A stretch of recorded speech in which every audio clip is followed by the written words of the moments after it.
یہ عاشقان رسول کی ہزاروں کی محفل جس میں بہنیں بھی اور آپ بھی حاضر ہیں. جو خطیب آیا اس نے یہی رونا رویا کہ میری قوم بے راروی کا شکار ہے. کسی نے بے نمازی پن کا رونا رویا کہ قوم بے نمازی ہے. کسی نے یہ دکھڑا سنایا کہ ہماری قوم سود خور ہے. کسی نے یہ دکھڑا سنایا کہ ہماری قوم میں ڈسپلین نہیں ہے. کسی نے یہ دکھڑا سنایا کہ ہماری قوم ماں باپ کی وفادار اور فرما بردار نہیں ہے. کسی نے یہ دکھڑا سنایا کہ میری قوم کے جوان اپنی جوانی کو ضائع کر رہے ہیں، جوانی کا مقصد سمجھ نہیں پا رہے ہیں. کسی نے یہ دکھڑا سنایا کہ ہماری قوم کا حال یہ ہو گیا ہے کہ اگر بہنیں گھر پر آتی ہیں تو بھائی کا چہرہ اتر جاتا ہے، وہ بھائی کو بہن کی اہمیت نہیں پتا ہے. کسی نے یہ کہا کہ علماء کی قدر نہیں کی جا رہی ہے.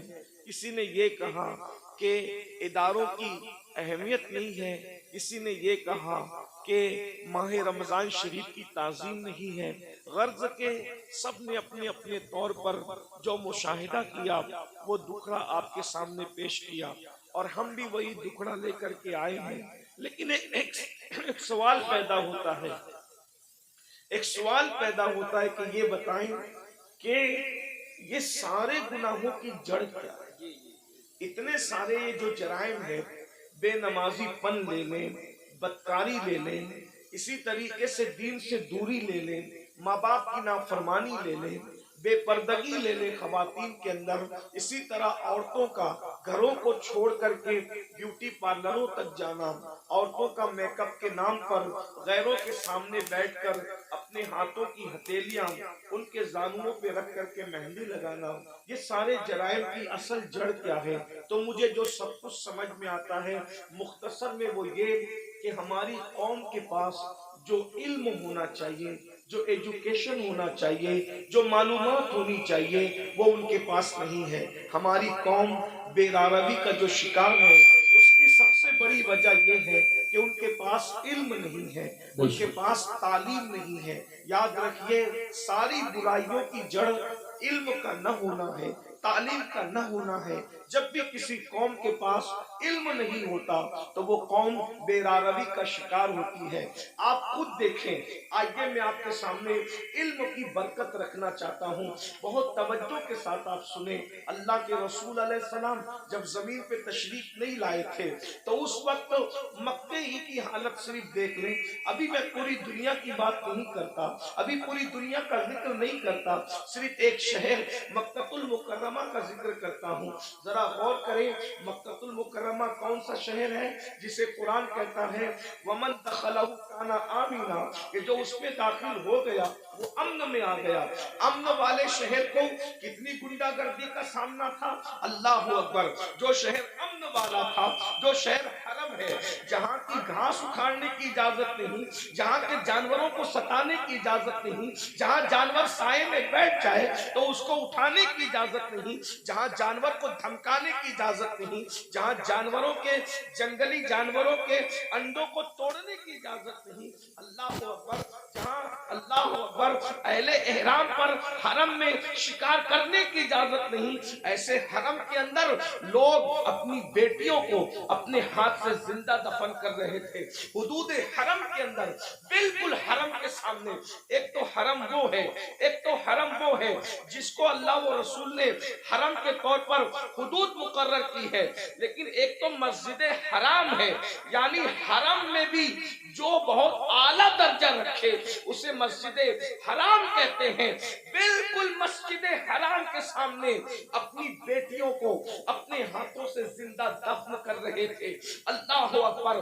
مائیں اپنے بچوں کو گود میں شراب پلا رہی تھی. جیسے آج بچے نہیں سوتے تو ماں نیند کی دوا پلاتی ہے، اس دور میں جب اللہ کے رسول تشریف نہ لائے تھے تو مائیں اپنی گود میں اپنے بچوں کو شراب پلایا کرتی تھی. زنا کا حال یہ تھا، اگر زنا کرنے کوئی عورت نہیں ملتی تو لوگ اپنی ماؤں کے ساتھ زنا کر لیا کرتے تھے.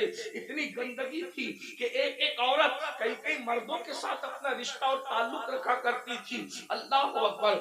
ذرا ذرا غور کریں اس گندے ماحول میں، جبکہ جانوروں کے ساتھ بدکاری ہو رہی ہے، ماں کے ساتھ بدکاری ہو رہی ہے، ماں کی گود میں شراب پلائی جا رہی ہے، اللہ کے گھر پہ 360 بت رکھ دیے گئے ہیں، ننگے ہو کر کعبے کا طواف کرتے ہیں، عورتوں کو منحوس سمجھتے ہیں، بیواؤں کو منحوس سمجھتے ہیں، بیواؤں کے ساتھ بدسلوکی کرتے ہیں، کمزوروں پہ ظلم کرتے ہیں، کمزوروں کا مال کھا جاتے ہیں۔ جب اللہ کے رسول تشریف لائے، اللہ کے رسول علیہ السلام نے اتنا گندا ماحول دیکھا، تو ماحول دیکھنے کے بعد حضور علیہ السلام نے ان کے سامنے نماز کی بات نہیں کی۔ ذرا میں توجہ چاہتا ہوں آپ سب کی، اہل منبر کی بھی توجہ چاہتا ہوں، ذرا غور کریں ماحول کتنا بگڑا ہوا تھا۔ حضور علیہ السلام نے پہلے دن نماز کی بات نہیں کی، پہلے دن روزے کی بات نہیں کی، پہلے دن حج کی بات نہیں کی، پہلے دن زکات کی بات نہیں کی، پہلے دن صدقے کی بات نہیں کی۔ اتنے گندے ماحول میں اللہ کے رسول جو سب سے پہلا حکم لے کر کے آئے وہ کیا تھا؟ اتنے گندے ماحول میں سب سے پہلا جو حکم لائے وہ کیا تھا؟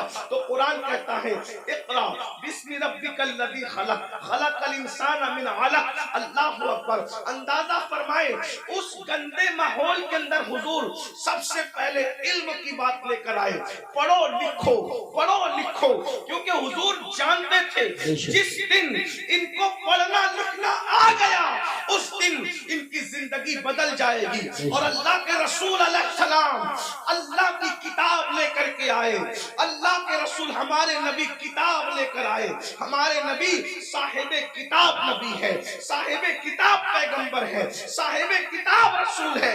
اور کون سی کتاب لائے؟ اسے قرآن کہا جاتا ہے۔ قرآن کو قرآن اس لیے کہا جاتا ہے کہ کوئی کتاب اتنی نہیں پڑھی گئی جتنا قرآن پڑھا گیا ہے، اور جتنا قرآن پڑھا جائے گا اتنی کوئی کتاب پڑھی نہیں جا سکتی۔ یہ چیلنج ہے، یہ قرآن کا معجزہ ہے کہ دوست تو پڑھیں گے، اس کو دشمن بھی پڑھتے نظر آئیں گے۔ یہ قرآن ہے، حضور قرآن لے کر کے آئے۔ اب بتاؤ حضور نے کس قوم کو پڑھایا؟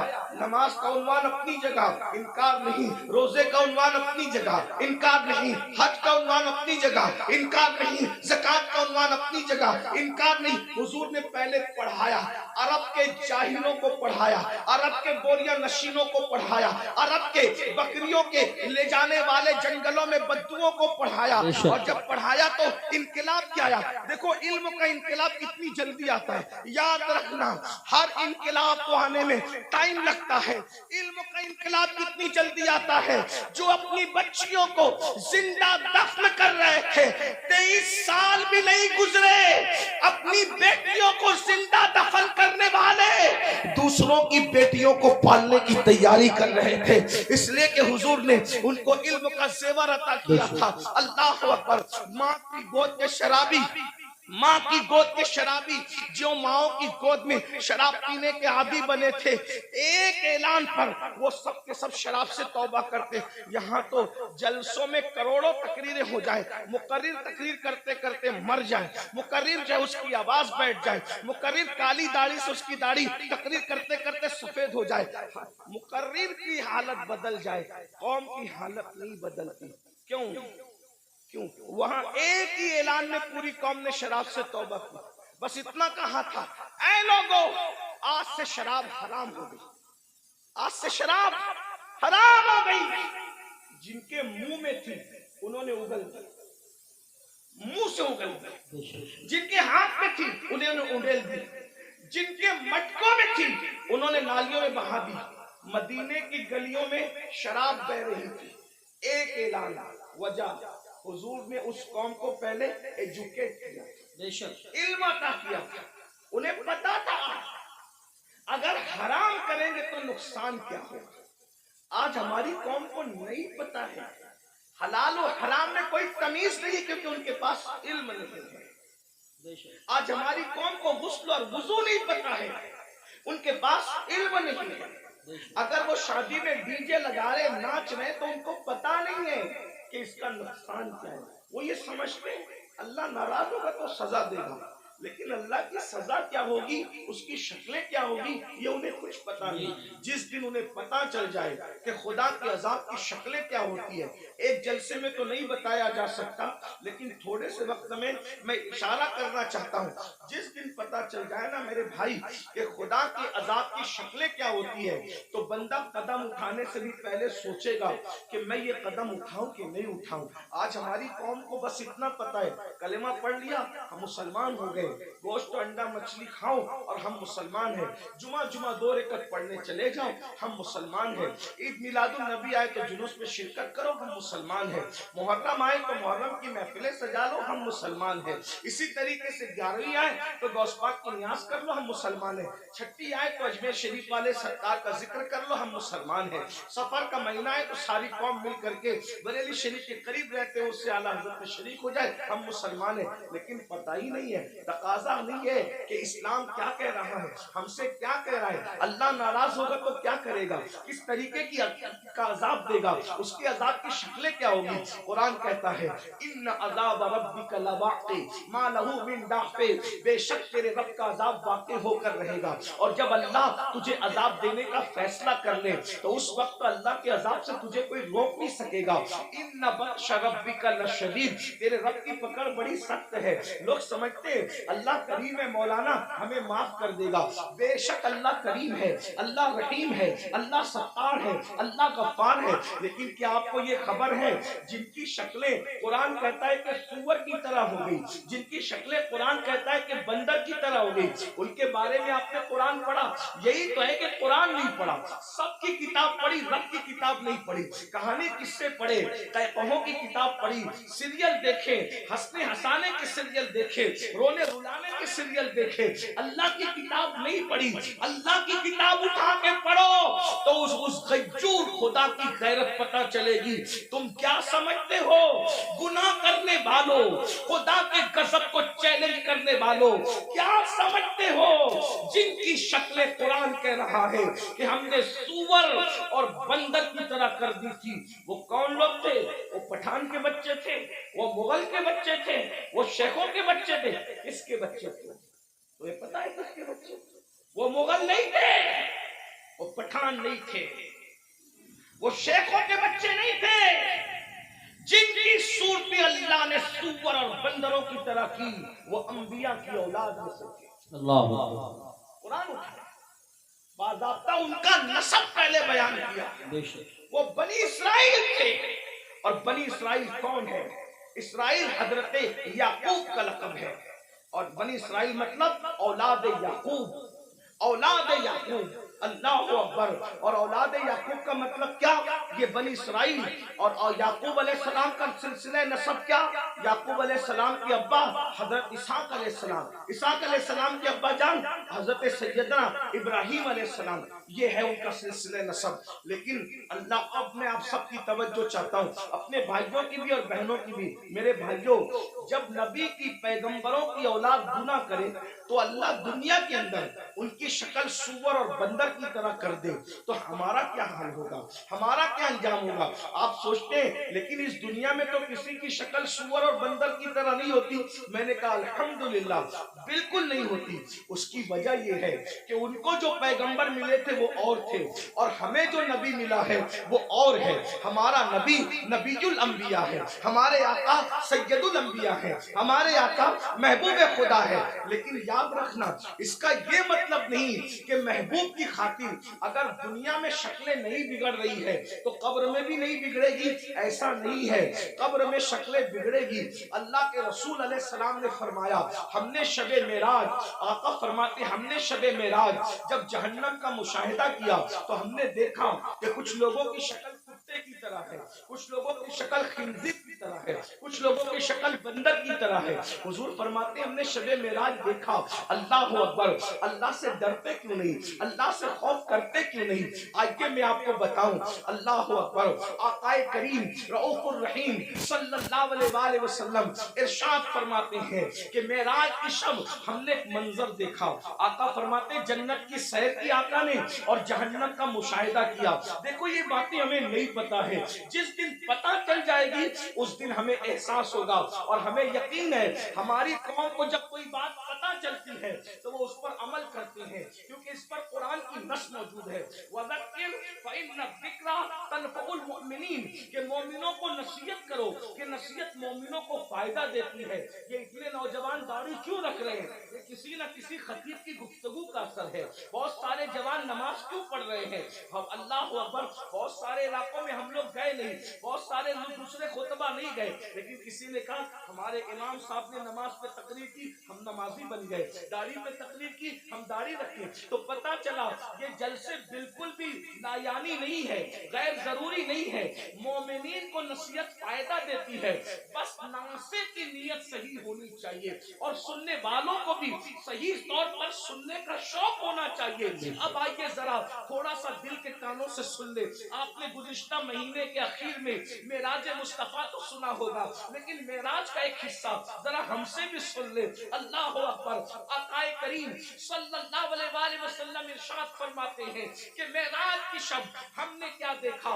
اللہ اکبر. جب جہنم کا مشاہدہ کیا، مشاہدے اور سیر میں فرق ہے، جنت کی سیر کی ہے، جہنم کا مشاہدہ کیا ہے. اللہ اکبر. تو فرماتے ہیں خون کا دریا تھا، پیپ کا دریا تھا اور اس میں بندہ تیر رہا تھا.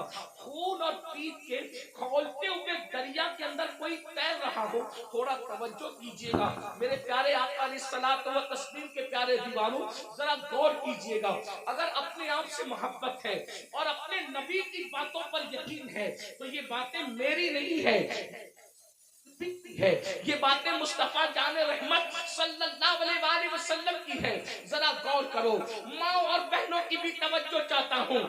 یاد رکھنا کسی کی بھی بات میں شک کرو گے تو کوئی نقصان نہیں ہوگا، لیکن اپنے نبی کی بات میں شک کرو گے تو ایمان بھی ہاتھ سے جا سکتا ہے. یہ تمہارے اور میرے نبی نے فرمایا. شب معراج جہنم کا مشاہدہ ہو رہا ہے، خون کا دریا ہے، پیپ کا دریا ہے اور وہ کھولتا کھولتا خون ہے، کھولتا کھولتا پیپ ہے. اس میں ایک بندہ ڈبکیاں لے رہا ہے، ایک بندہ تیر رہا ہے. جیسے ہی وہ منہ باہر نکالتا ہے، جیسے ہی وہ سر باہر نکالتا ہے، اس کے منہ میں پتھر ڈالے جاتے ہیں. جہنم کی آگ کے بنے ہوئے پتھر اس کے منہ میں ڈالے جاتے ہیں اور اس کا منہ پھر اسی دریا میں ڈوب جاتا ہے. اس پر یہ عذاب ہو رہا تھا. رحمت للعالمین سے دیکھا نہ گیا. حضور تڑپ گئے، حضور بے چین ہو گئے، حضور بے قرار ہو گئے اور پوچھنے لگے جبریل یہ کون لوگ ہیں کہ خون اور پیپ کے دریا میں ڈبکیاں لیتے ہیں اور جب منہ باہر نکالتے ہیں تو پتھر، وہ بھی جہنم کی آگ کے پتھر، ان کے منہ میں ڈال کر ان کو ڈبا دیا جاتا ہے. یہ دردناک عذاب کیوں ہو رہا ہے؟ تو جبریل امین نے عرض کیا یا رسول اللہ یہ آپ کی امت کے وہ لوگ ہیں جو دنیا میں سود کھایا کرتے تھے، یہ سود کا کاروبار کیا کرتے تھے، یہ سود کا دھندا کیا کرتے تھے. میں آپ سے پوچھنا چاہتا ہوں دنیا ہی سب کچھ ہے؟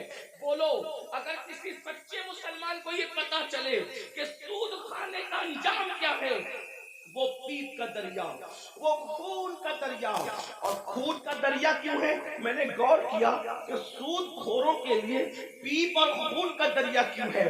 تو بہت سوچنے کے بعد مجھے یہ سمجھ میں آیا کہ سود خور لوگ قوم کا خون چوستے ہیں، قوم کا خون چوستے ہیں، ان کی غربت کا فائدہ اٹھاتے ہیں، ان کی مجبوریوں کا فائدہ اٹھاتے ہیں. اس لیے دیکھو قدرت نے ان کو خون اور پیپ کے دریا کی سزا دی ہے.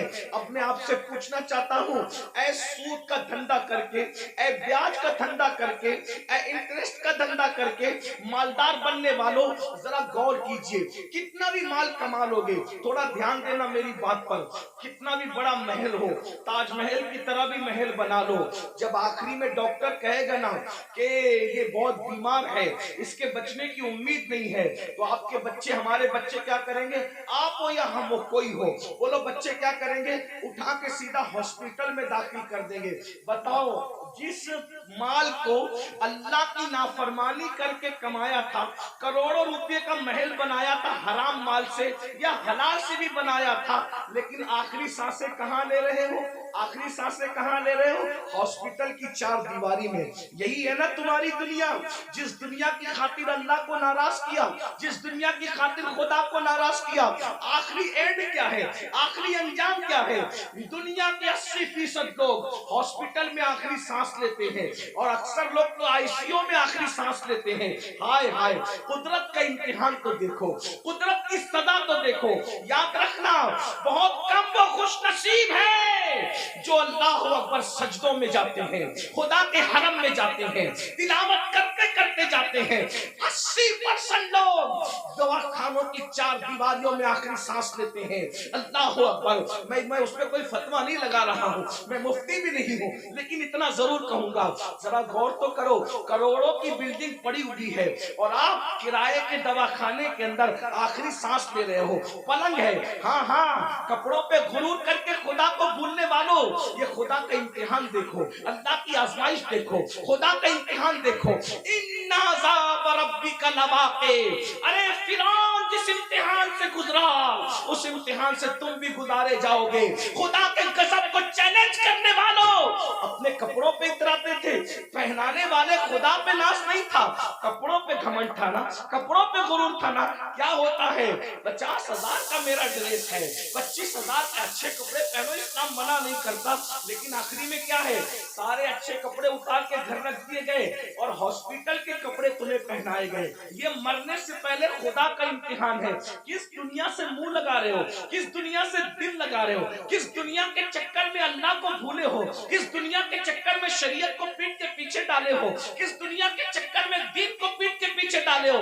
مسلمانوں, اگر تمہیں یہ علم ہو جائے کہ دنیا کی اوقات کیا ہے, تو تم کبھی دنیا کو منہ نہ لگاؤ, دنیا سے دل نہ لگاؤ. اللہ کے رسول علیہ السلام نے ایک مرتبہ دریا کے اندر اپنی انگلی ڈبوئی اور دریا میں انگلی ڈبو کر کے باہر نکالا, اور باہر نکال کر کے فرمایا, یہ میری انگلی میں جتنا پانی آیا وہ دنیا ہے, اور یہ جو سارا پانی ہے وہ آخرت ہے. اب بتائیں, قطرے کو لے کر کے سمندر کو چھوڑنے والے نادانوں, دراصل علم نہیں ہے.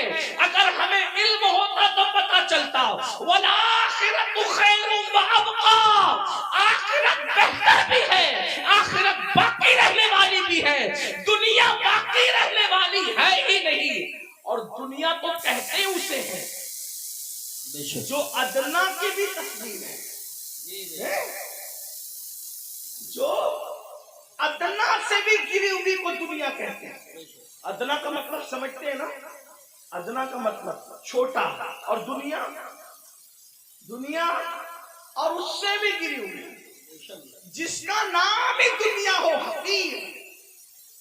لیکن یہ پتا, ہم سمجھتے دنیا کوئی بڑی چیز ہے. ارے نادان, دنیا کہتے ہی حقیر کو ہے, ایسی حقیر کہ اس سے زیادہ کوئی حقیر نہ ہو. جیسے بہتر, بہتر, بہترین, فضل, افضل. درجات بڑھتے ہیں, جب تفضیل کے ساتھ بات ہوتی ہے تو پھر درجات بڑھتے ہیں, ایسے ہی جب تصغیر کے ساتھ بات ہوتی ہے تو پھر درجات گھٹتے ہیں نا. تو دنیا تصغیر ہے, کیا یہ اتنی حقیر ہے کہ اس سے بڑھ کر کوئی حقیر نہیں, لیکن ہمارے پاس یہ بھی علم نہیں ہے. دنیا دنیا بھی کہتے ہیں اور اس پر قربان بھی ہوتے ہیں. پتہ ہی نہیں ہے کہ حقیر پہ قربان نہیں ہوا جاتا. ارے جب فقیر پہ قربان نہیں ہوتے تو حقیر پہ کیسے قربان ہوتے ہیں؟ اگر قربان ہونا ہے تو اس پر قربان ہو جاؤ جس نے دنیا بھی پیدا کیا, آخرت بھی پیدا کیا. یزید دنیا پہ قربان ہوا, ختم کر دیا گیا. حسین دین پہ قربان ہوئے, آج حسین پاک کا ذکر بھی باقی ہے, نسل بھی باقی ہے. نعرہ تکبیر, دنیا کی خاطر, یا رسول اللہ, دنیا کی خاطر, یا رسول اللہ, یا علی, یا علی زندہ باد. دنیا کے خاطر ماشاءاللہ, اس نے دین کو پیٹ کے پیچھے ڈالا. اس کی نسل بھی مٹی, اس کی قبر بھی مٹی, اس کا دربار بھی مٹا, اس کا نام بھی مٹا. یہ تو ہم حسینیوں کا احسان ہے کہ بطور مذمت اس کا نام لے لیتے ہیں تو کہیں کہیں وہ یاد آ جاتا ہے. اگر ہم بطور مذمت جیسے شیطان کا نام آتا ہے, اعوذ باللہ من الشیطان الرجیم کے طور پہ, اللہ اکبر, اگر اس طریقے سے اس لعنتی کا نام نہ لیں تو کبھی لوگ اس کو یاد نہیں. یہ تو حسینیوں کا احسان ہے کہ مذمت کے اعتبار سے کہیں نہ کہیں وہ یاد آتا ہے. یہ ہے دنیا. اب اسی دنیا میں غرق ہو رہے ہیں, اسی دنیا میں ڈوب رہے ہیں. تو آقا ارشاد فرماتے ہیں ہم اور آگے بڑھے. توجہ فرمائیں, آپ توجہ تو بہت اچھی کر رہے ہیں ماشاءاللہ, لیکن مزید غور کریں. آقا فرماتے ہیں ہم اور آگے بڑھے. تو ہم نے کیا دیکھا, کچھ مرد اور عورتیں ہیں جن کی چمڑیاں آگ کی کینچی سے کاٹی جا رہی ہیں.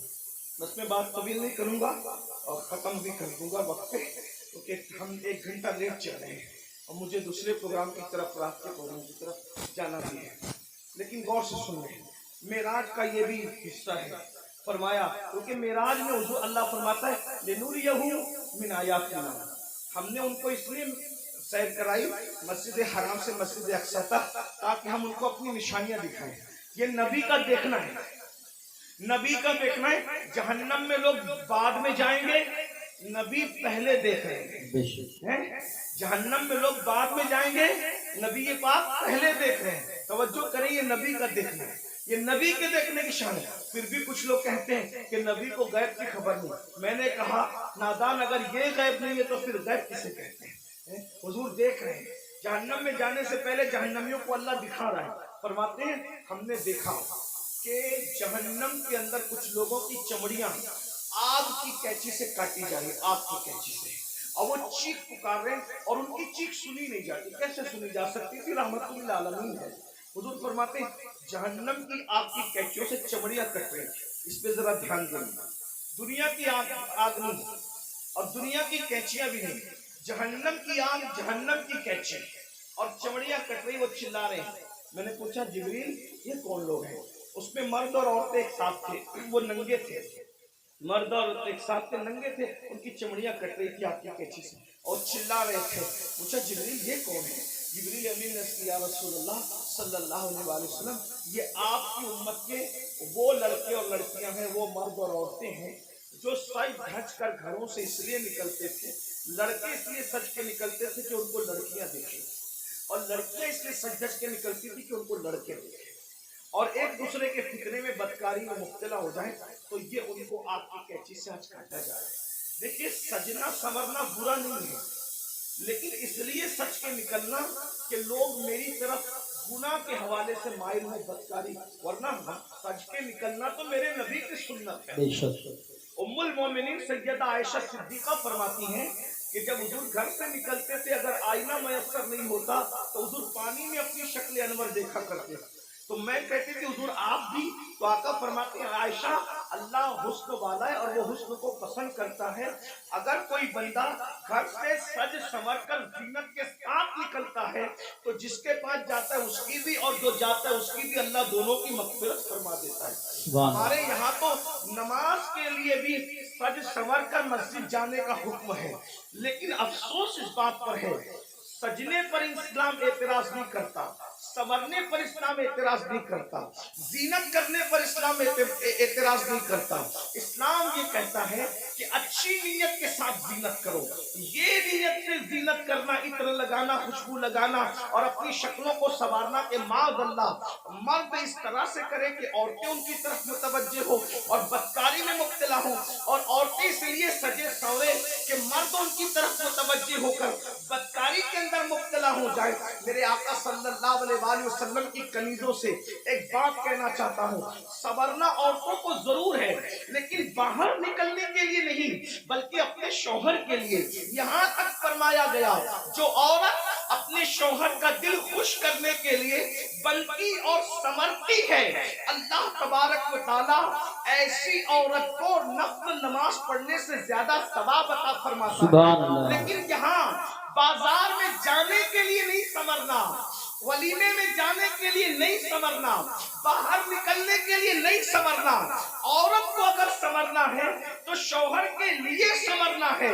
اور ایک بات بھی اپنی بہنوں سے کہہ دوں, اللہ کے رسول علیہ السلام نے تو یہاں تک فرمایا جو عورت عطر اور خوشبو لگا کر اپنے گھر سے نکلتی ہے کہ وہ خوشبو مردوں کو اپنی طرف مائل کرتی ہے, ایسی عورتیں قیامت کے دن زانیہ عورتوں کی حیثیت سے